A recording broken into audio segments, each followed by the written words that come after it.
So yeah, let's move on to the next speaker, Dr. Ma, Assistant Professor of Biomedical Engineering from Case Western Reserve University. She'll talk about, a really exciting topic about fingerprinting, MR fingerprinting.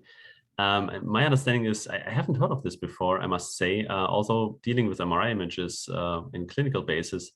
My understanding is teases out really new information from these signals. She has a long experience in that. This started, I think, early on, had a first authorship in a Nature paper, which is quite something, and has a huge amount of publications on that issue. So we have a true expert on this topic, and I'm really looking forward to learn about this. I think that'll be very interesting. So go ahead. Thank you. Thank you for the invitation and a very kind introduction.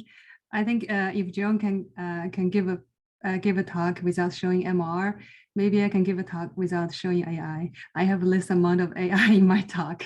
I hope this is fine.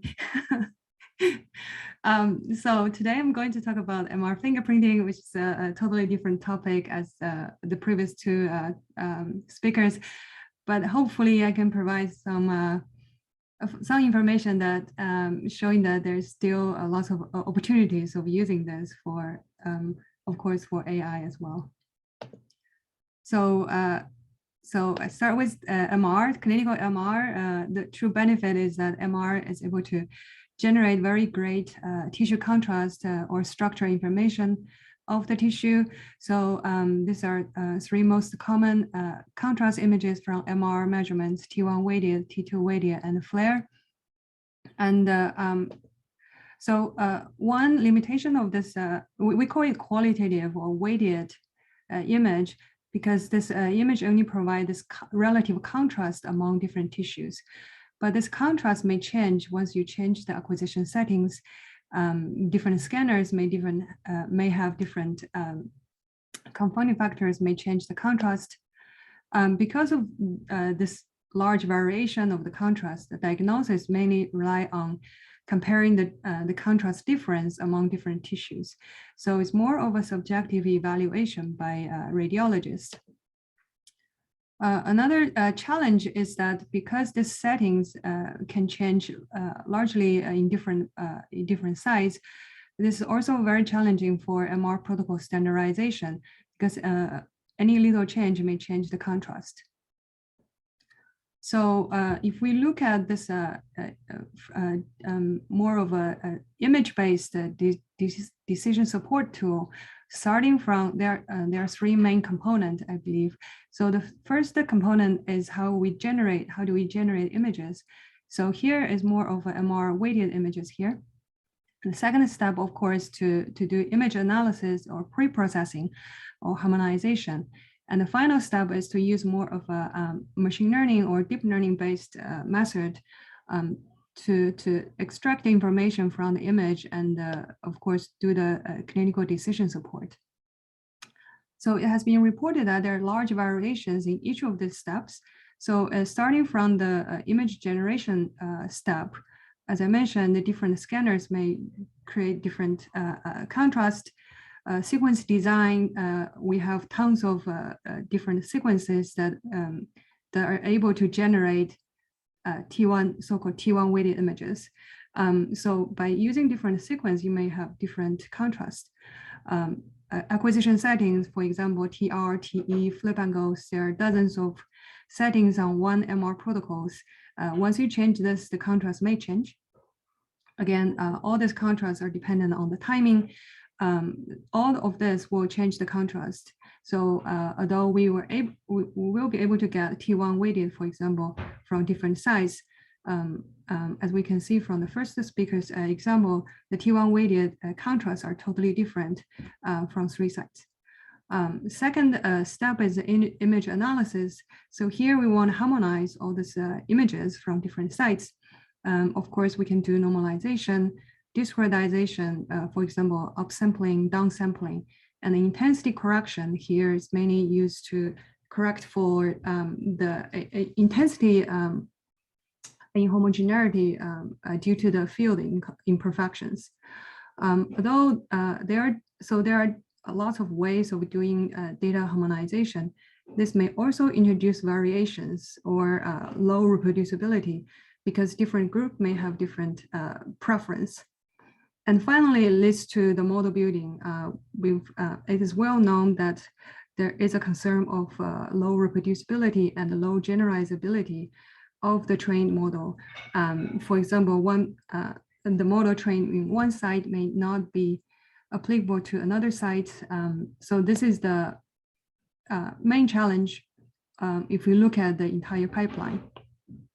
So as an MR physicist, we believe that in order to address this low reproducibility problem, we can start from the very beginning where we can generate more reproducible images. So here goes to the MR fingerprinting technology, which is basically a quantitative imaging scan that in addition is fast, robust, and multi-parametric. So it's analogous to the fingerprinting technology that if we have a fingerprint from a person and we match this fingerprint to a database, once this fingerprint is identified, a lot of information related to this person, including name, phone number, and address, can be extracted simultaneously. So it's the very similar structure in MR fingerprinting scan that we generate a signal that's different or incoherent across different tissue types. And we build a dictionary that contains all these signals from different tissue types based on simulation. We then match the signal to the dictionary and through any of the pattern recognition algorithms. And once this signal is identified, the underlying tissue properties, or more of an intrinsic tissue properties, such as T1, T2 relaxation times, perfusion, as well as the signal system conditions, such as B0 and B1 inhomogeneities, can be extracted simultaneously. Here's just one example of the data acquisition. We acquire a series of images with different contrast. And from each pixel, we are able to get the signal evolution curves. Building the dictionary or database and match the signal. So from this pixel, we'll be able to get the intrinsic tissue properties such as, so here is the T1, T2 proton density, as well as B0 inhomogeneities from that scan. So 4 tissue property maps are acquired simultaneously from a single scan. So here's one example of 2D MR fingerprinting scan. So we don't need to change any of the sequence parameters such as flip angle and TR because everything has been built into this to the sequence. And press the button and the T1 and T2 maps will be generated. Scan time is only 20 seconds, image resolution 1 by 1. So this has already been applied to many scanners. Following that, we developed the whole brain MR fingerprinting 3D scan. This is 1 millimeter isotropic image resolution. So after a single scan, T1, T2, and proton density maps will be generated simultaneously. And from the same data, we also generate tissue segmentation maps. So here is gray matter, white matter, CSF. So I want to emphasize that all these maps are generated from one scan or the same data. So all the maps are co-registered. So we don't need to worry about a co-registration error or anything.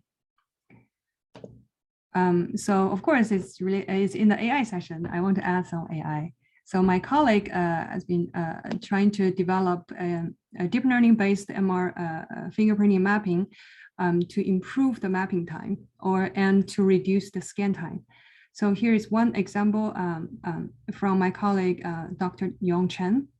He developed this neural network with feature extraction modules and the spatial constraints module. So the input is the MRF signals. As we can see, probably harder to see. This is a raw image or raw signals from the scan and directly predict T1 and T2 maps. So there's no, so this will basically skip all this dictionary generation or template matching steps. So the mapping speed is highly improved. So here is one example of the resulting T1 and T2 maps.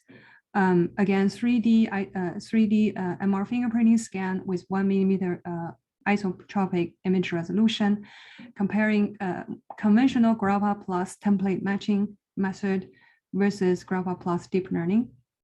As we can see, because we push the acquisition time to very short acquisition time, about 6 to 7 minutes, there are some residual artifacts in the T2 maps if we use the conventional template matching. But by using the deep learning based prediction, we don't see any of this residual aliasing artifacts in the maps. While the image quality is comparable to the reference without any of the acceleration. So here, if there's no acceleration, the acquisition time is not practical at all, which is 42 minutes. So here is 6 to 7 minutes. Based on the MRF, we not only are able to generate T1 and T2 maps. Other groups has also developed MR fingerprinting based scan to generate other quantitative tissue maps. For example, cerebral blood volume, vessel radius, and oxygenation saturation level. This is from our group, simultaneously generating T1, T2, and ADC maps. So all these maps are quantitative maps from the same scan. Here are the, I believe MR fingerprinting is a very flexible framework. So other groups also developed MR fingerprinting for cardiac mapping, liver scan. This is the hip MR fingerprinting scan and the breast MR fingerprinting scan. So I want to emphasize that all these maps are quantitative maps. So it's not weighted contrast, it's a quantitative measurements. Meaning that it's actually related to the intrinsic tissue property. We can actually pull out the number instead of comparing contrast. So yeah, so this is the quantitative maps. So now I introduce this MR fingerprinting framework. We are able to generate more and more tissue maps in much shorter scan time. So what's next? So I think for this workshop purpose, I want to really emphasize the added value of reproducibility and generalizability that we are able to get from the quantitative mapping. One benefit that I want to emphasize is that we are able to consider field inhomogeneities. So here is one example of the body MR fingerprinting, which is able to generate T1, T2, as well as B0 and B1 inhomogeneities at the same time.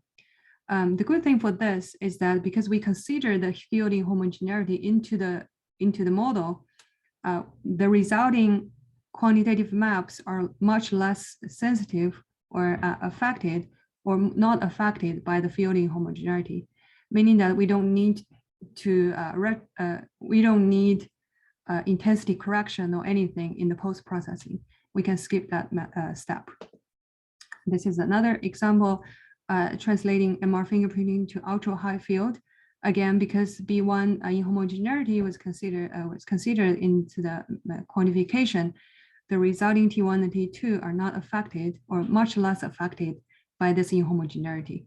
So we don't see any of the shading artifacts or other things based on due to the inhomogeneity.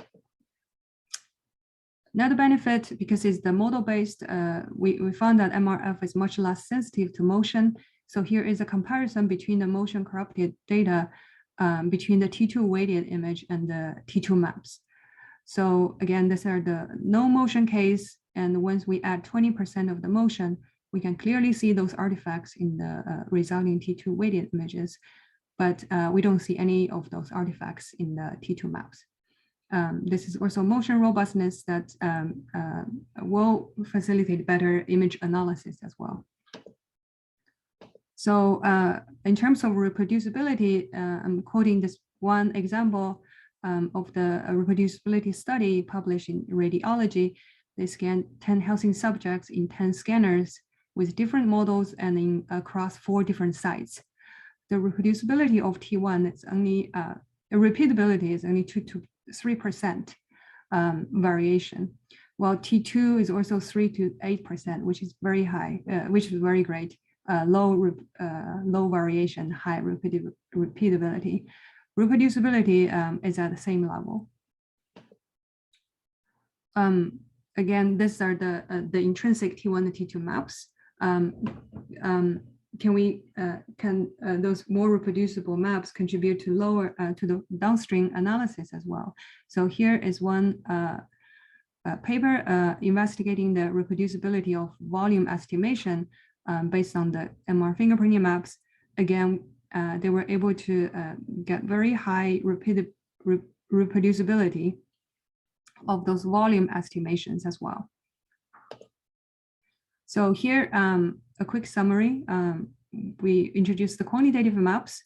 We don't need to change much of the sequence parameters, which avoid lots of variations in terms of sequence setting. The results are robust to field inhomogeneity, so we don't need to do lots of field correction or intensity correction afterwards. Robust to motion, so we see much less motion artifacts, and the results have been multi-site tested. In terms of the next step, of course, image analysis, as I mentioned, the main benefit might be from that we are using the actual quantitative value, which are much more reproducible as compared to the contrast-based weighted images.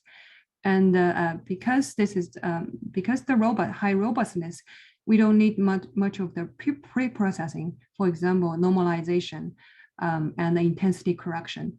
All of this may contribute to much higher reproducibility in terms of multi-site analysis. So this is one example of the reproducibility of intensity-based features that we were able to get. So rows are different ROIs of the brain image, different regions of the brain, and the columns are different intensity features. For example, mean, standard deviation, and other features. The lighter of the color, the higher of the reproducibility. We compare the T1 and T2 to the conventional weighted T1 weighted features. And we can clearly see that quantitative maps can provide much higher reproducibility. This extends to the texture-based analysis as well. So this bar represents the reproducibility in different categories, the fraction of the features, texture features lying excellent, meaning that less than 5% of the CV. As we can see, a T1-based texture analysis, the reproducibility of T1-based texture features is much higher as compared to the conventional clinical image-based texture features. So these are all the reproducibility studies. There are some initial preliminary study of using quantitative maps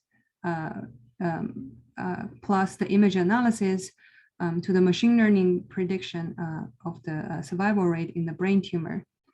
Still, this is some preliminary study. We haven't done any of the multi-site study yet. Much more smaller scale as compared to the two previous speakers. Another trend, of course, is including all these quantitative maps with other modalities such as PET-MR as well. So here we use, so this is not from our group, another group, integrate multi-modality images and machine learning to predict mutation status. As a summary, so I hope that I provide another part of the story of using quantitative MR to improve reproducibility and maybe facilitate the following harmonization and machine learning or deep learning based prediction. So starting from the imaging generation, we replace the weighted images by quantitative MR. So from the data source point of view, it's more reproducible and providing more specific information. And then for image analysis, we're trying to reduce the post-processing steps by using the quantitative MR. And of course, we could integrate multimodality and multi-scale data And finally, hopefully, we can have more reliable clinical decision tool for lesion detection, disease characterization, treatment, planning, and outcome prediction. So this is my talk. Thank you. Thank you very much. Learned a lot. I mean, that would be amazing to have maps for everything, basically. Always co-registered, perfectly co-registered maps. I think that would be great.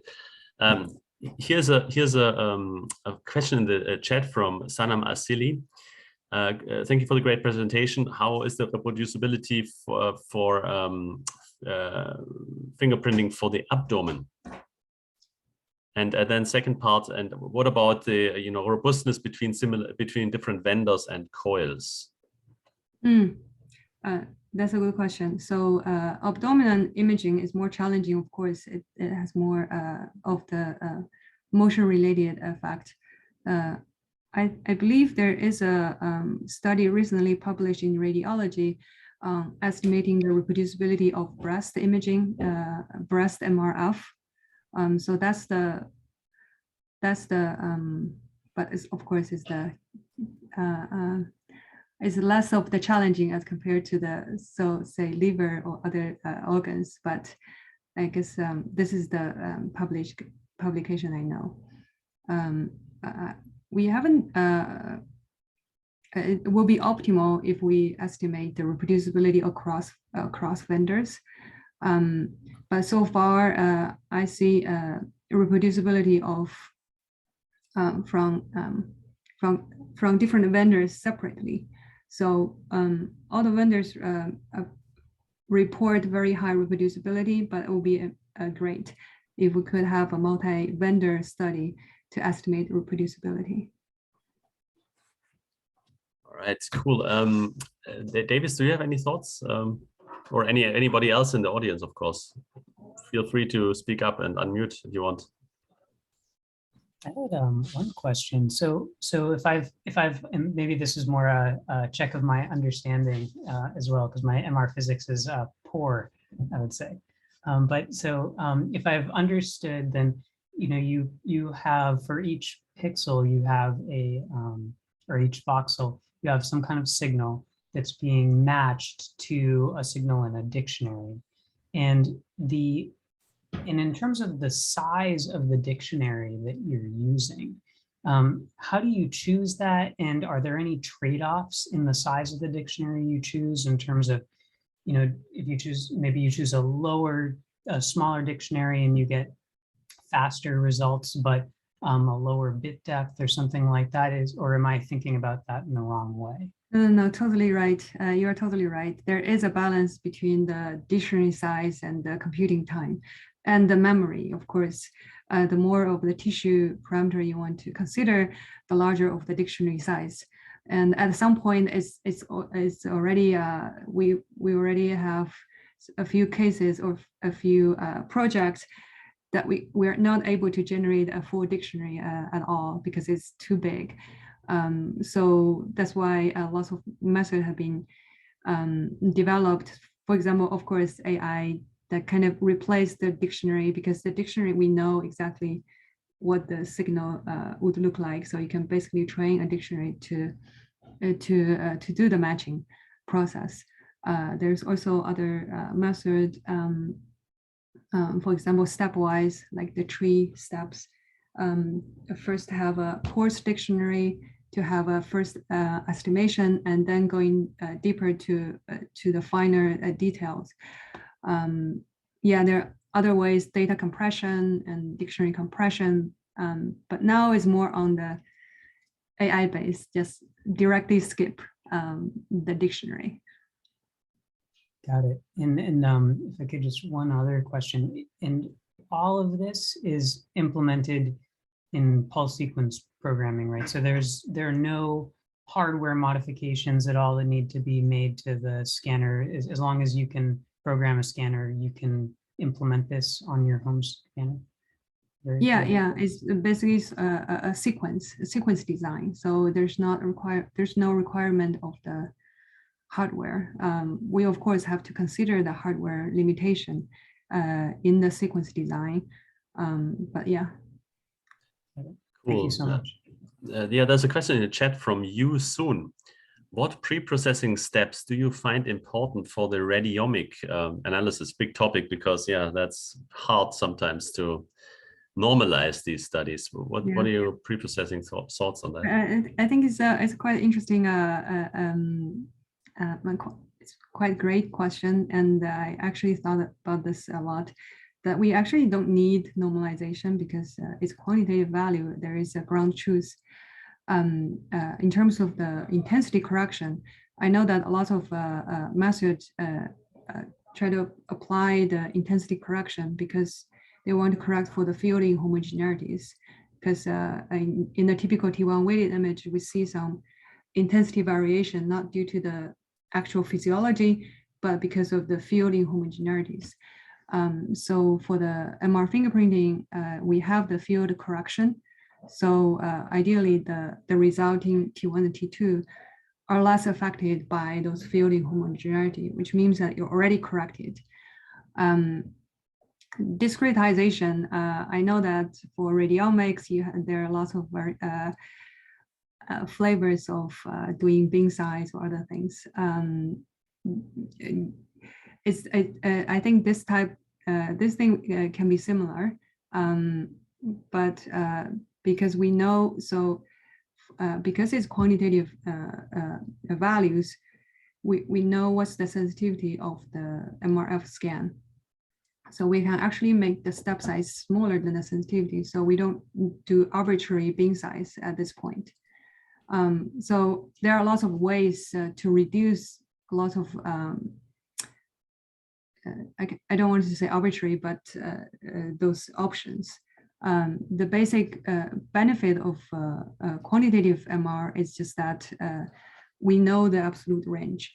So different from any other images or weighted images is an arbitrary scale, right? So you have to do normalization, and sometimes the normalization is based on the actual histogram, and the histogram may be different in different ROIs.